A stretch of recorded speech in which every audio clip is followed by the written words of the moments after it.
It was not impossible for me to wake up just as drunk as before I went to sleep, and I use the term go to sleep loosely. I think on most nights it wasn't falling asleep, it was just passing out.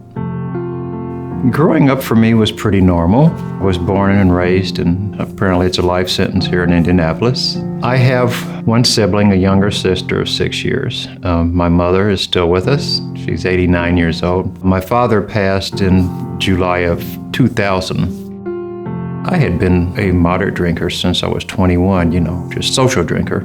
I was a pretty heavy pot smoker back then. I didn't see anything wrong with it other than that it was illegal, of course, back then, And I just think it was the Holy Spirit that said, enough's enough, you need to stop doing this. And I hadn't smoked pot since then. I thought that was a victory about me stopping getting high. But what had really happened, I look back in retrospect, was that I didn't stop getting high. I think over time, I just started drinking more to make up for the buzz I wasn't getting from the marijuana. And by the time I figured it out, there was no way I was getting out of it with my own willpower. At that time, I had been employed for 20 years with a heavy equipment trucking company, and I had lost that, drank my way out of that job. Not after, they tried to work for me as best they could. After 20 years, you just don't throw somebody away like that, but there's a breaking point for everything. I heard about Wheeler Mission through my mother. She had been a donor, meaning that she got the newsletter every so often, and that's how she found out about their recovery program and gave me that information. But the time she gave me that information, I was living with her. I had lost my apartment, I had lost my 2 cars, I had lost my job. I was working at a day labor place thinking that this was heaven. Life's really not that bad. Yeah, it was. And that's when I finally looked around that room I grew up in. I'm like, you shouldn't be here. So I decided to give Wheeler a try. About a month after I had gotten here, all the new guys had to go to this thing called a great banquet. I didn't want to go, but I'm like, well, you got to go. So I went to this great banquet, and there was a prayer time there. I remember at that time I decided I wanted to sit in their sanctuary and pray. While I was sitting there with my eyes tight and pretty much crying, somebody interrupted my prayer by laying their hand on my shoulder, like this, very lightly.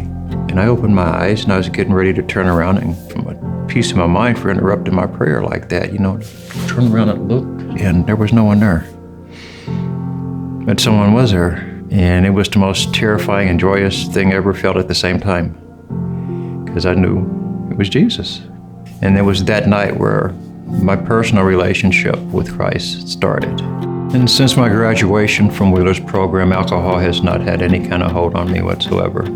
My relationship with my mother was never strained through all this, other than I know that it was breaking her heart for her to see me in that condition. And while I was here at Wheeler, after a couple of months on the program, it became mandatory for the men to attend church. A lot of guys walked in within a walking distance here, but my mom would pick me up every Sunday and take me to the church that I had started to attend beforehand. Some years ago, I had left that church and I had found another. But now, Mom has followed me to this other church in which I pick her up every Sunday, and now I take her to church.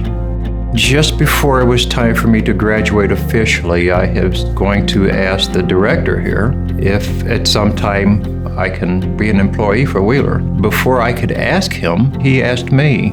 And I have been working here for Wheeler for over 20 years now. They've provided me with the means that once I walk through the door, it's all good. Once I see whoever's at the desk or in the hallway or whoever, I'm home. I'm with family. I'm with the family of God here.